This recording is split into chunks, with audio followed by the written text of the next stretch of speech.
kanang flooring system ang atong structural steel framing. So mo ni ang pangdagko nga buildings na or panggamit na og mga high-rise buildings para madali ang atong paggama sa building, magamit na sila og steel nga framing.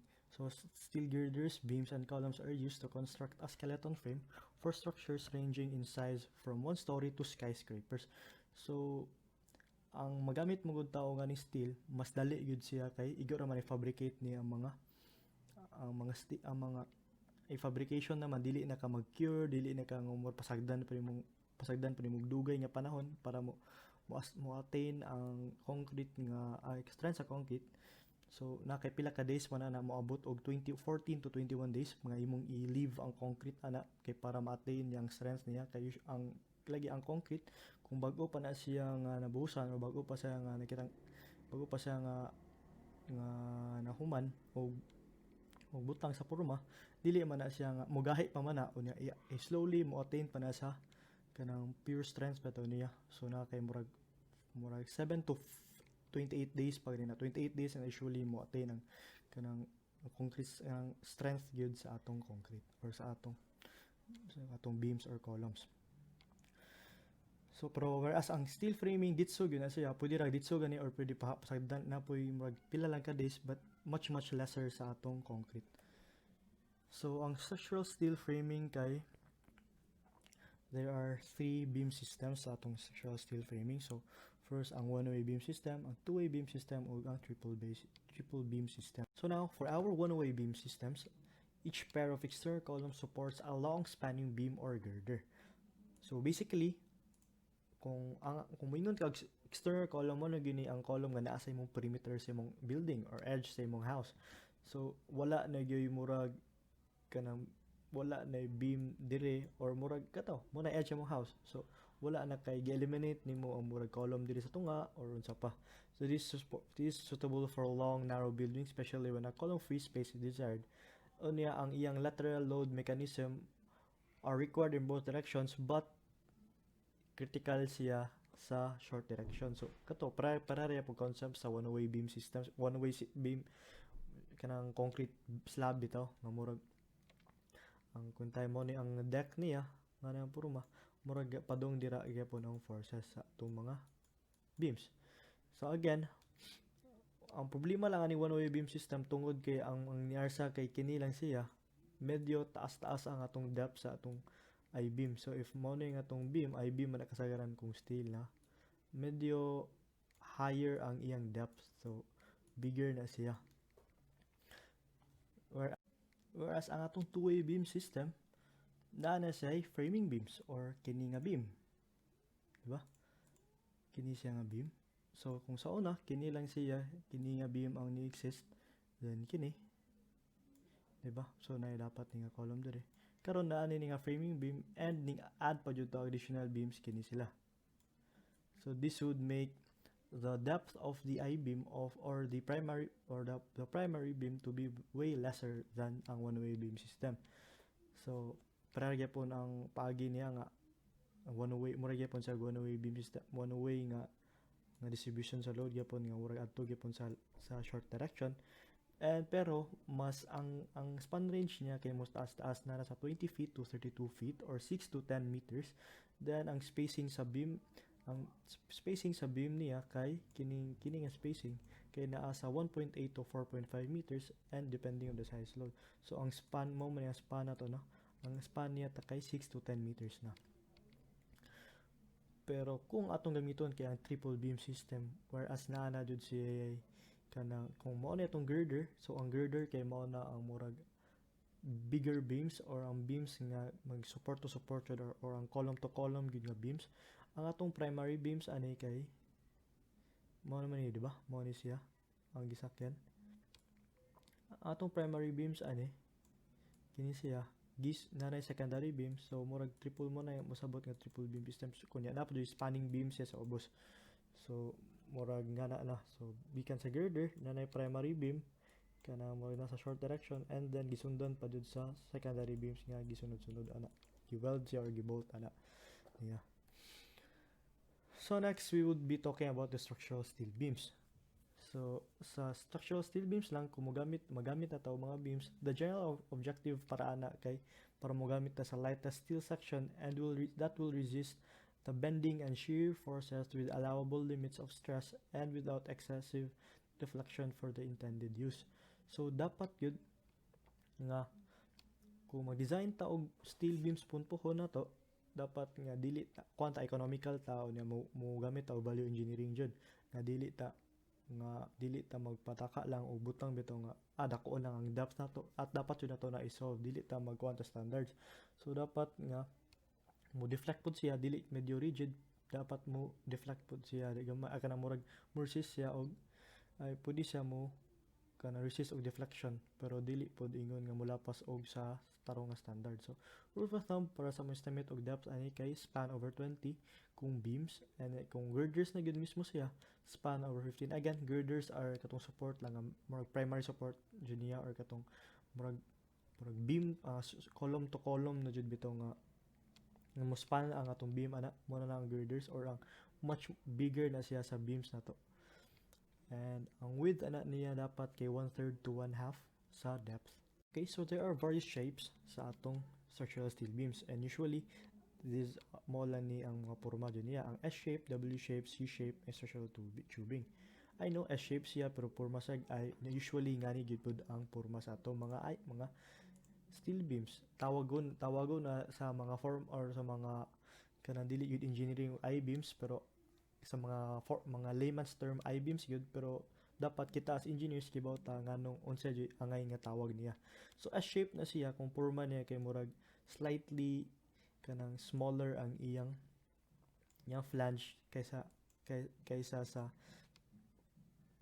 sa W shape. So again, terminology day dapat. So ang kining top part sa atong I-beam kay mo niya tawag nga flange members, and then ang atong kini murag vertical or kini murag mo connect sa mga duha ka plates kay mo ni tawag nga web. Okay, so manong porma og I giporma nig I kay para to increase the moment capacity niya. So instead nga na lang ang porma niya kay nga ni atong porma sa atong I-beam sa atong mga structural steel, mas lesser ni siya og moment capacity sa animan gi-stretch lang nato siya kay para mo dako ang iyang moment of inertia mo lang padako lang ang iyang gipangani ang porma sa iyang para pud mo taas ang depth niya, though kani pareha lang siya og volume morgana lang. So i-stretch lang ang moment of inertia lang yang gipadako ana.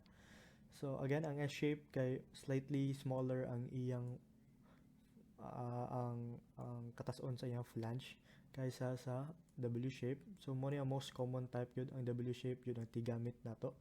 And ang C shape or kay pwede ra pud nga ngani paporma og C more sa half sa W shape. Then ang structural tubing sa pwede ra pud ni magamit sa mga kanang dili gyud ni main members or murag mo dili gyud pang beam o columns ang gamit sa mga structural tubing. Yeah, pwede pud ang gamiton nato ni ang atong mga plate girders, no? So pwede i-build up nato ang atong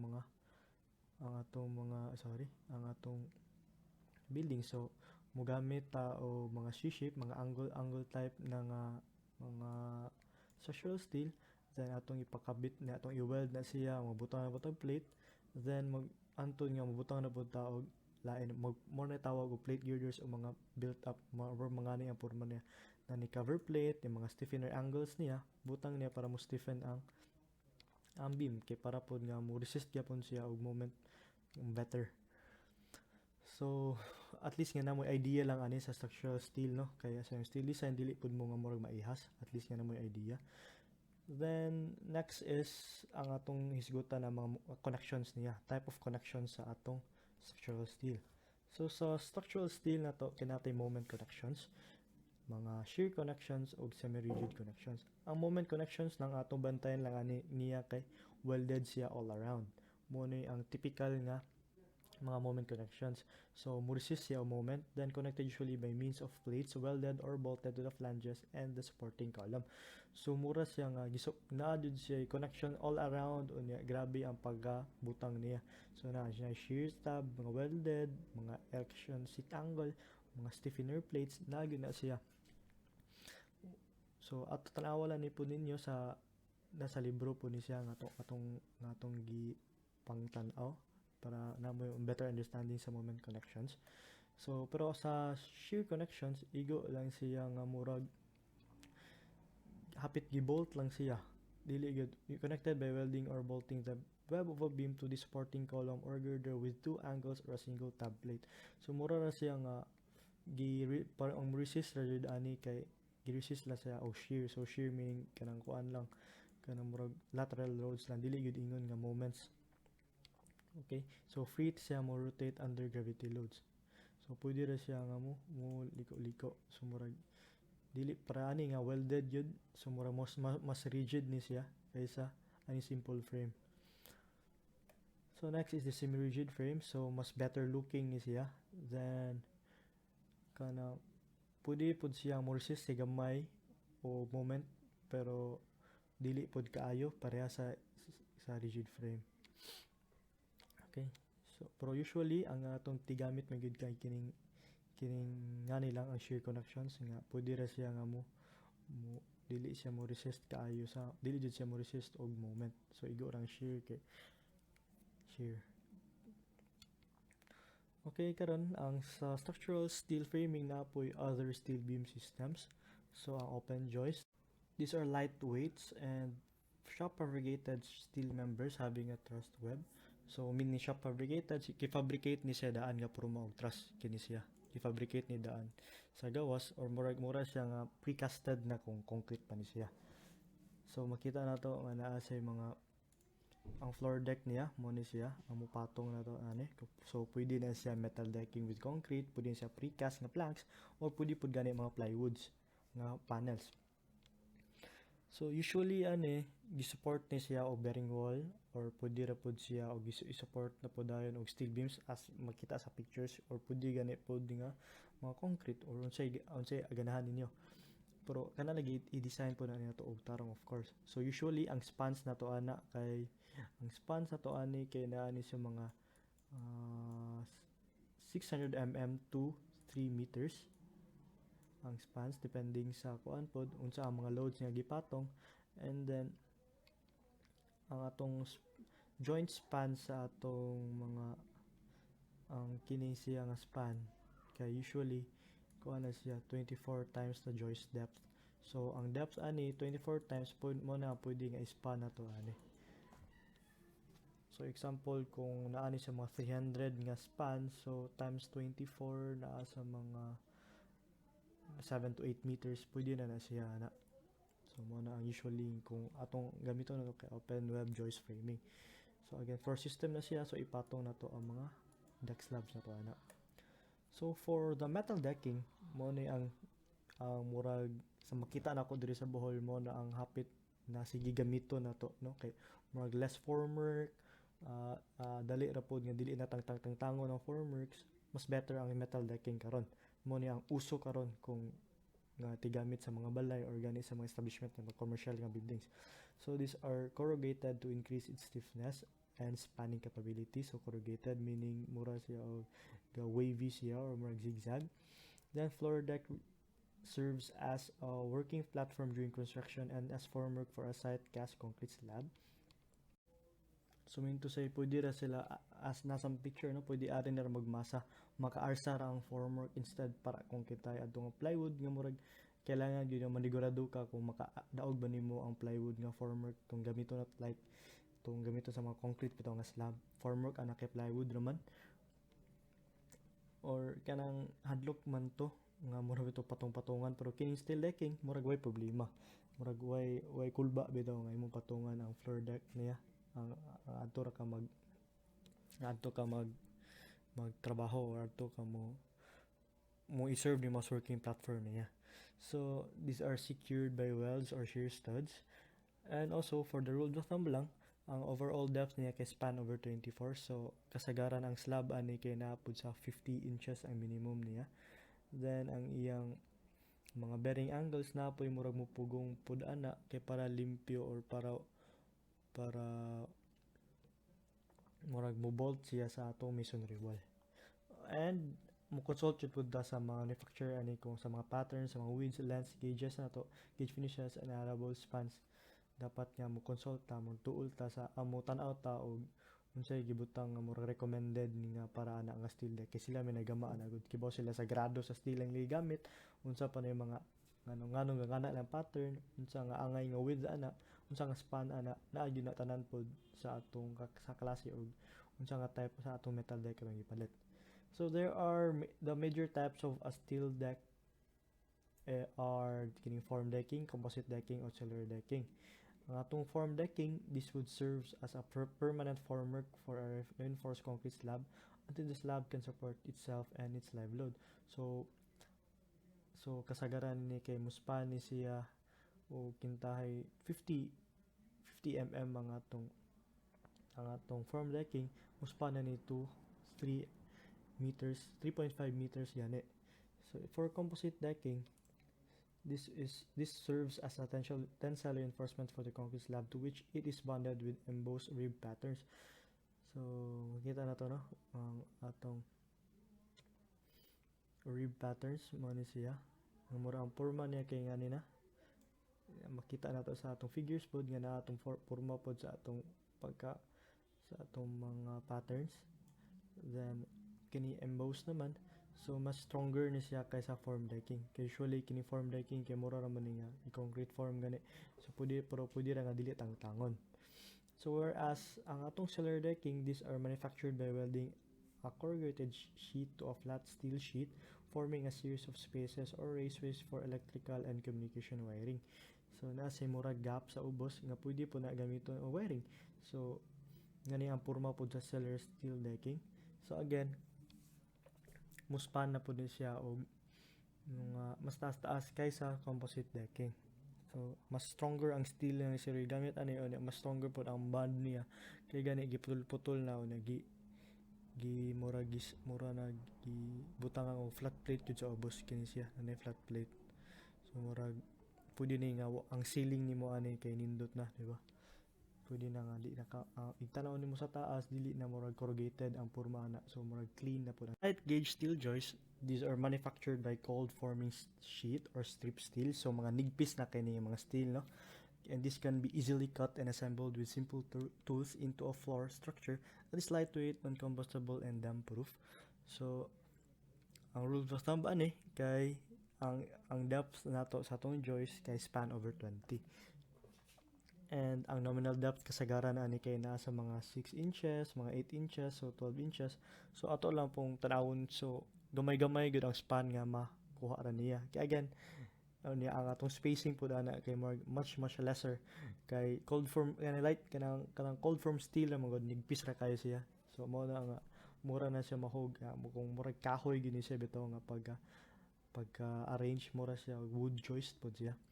So again, mo konsulta sa manufacturer sa ang nga frame details ug allowable span and loads, mura ra pod og sa mga metal decks kay sila ang mas wito kung unsa nga steel gigamit o unsa nga grade nga steel gigamit ana niya. So typically ang span ranges for a steel joist kay for 300 mm joist like this nga depth mo span na siya until 8 meters. So medyo taas-taas dai pod siya og makaya. So depending pod sa load gigamit unsa nga occupancy gigamit or unsay patungan na ani, magdepende jud pod. So makita na pod nato ang light gauge joist na toy buho pod sa tunga nga pwede mo agi nga to electrical units, electrical nga mga wiring ani. So na po web stiffeners para pod siya nga mo tabang og support sa atong light gauge steel joist unya para mo hold steel niya mo na gigamitan natong stiffeners. And these are also supported by metal stud wall or concrete masonry foundation wall para pod mo arsa niya, so pwede ra pod nga dili man sir pwede pod nga ibutang nimo column or magbutang ka og packet ani or more key. Okay, so light gauge steel joists are assembled in a manner nga murag pareha sa og kahoy lagi. So makita na to no, nga connections are made with self-drilling, mga self-tapping screws ra, easy ra to assemble yun siya. So kasagaran ang joists are spaced with mga kuan na ni siya kasagaran na ni mga 400 mm to 120 to 1.2 mm depending lagi sa magnitude sa applied loads and spanning capability sa atong floor deck sa ani. So mo niya patungan sa atong mga metal floor decking ang large gauge steel joist, no? Okay, and then also pwede pud siya mubutang og overhang pero kailangan pud itanawon pa o makaarsa ba jud kini atong overhang, no?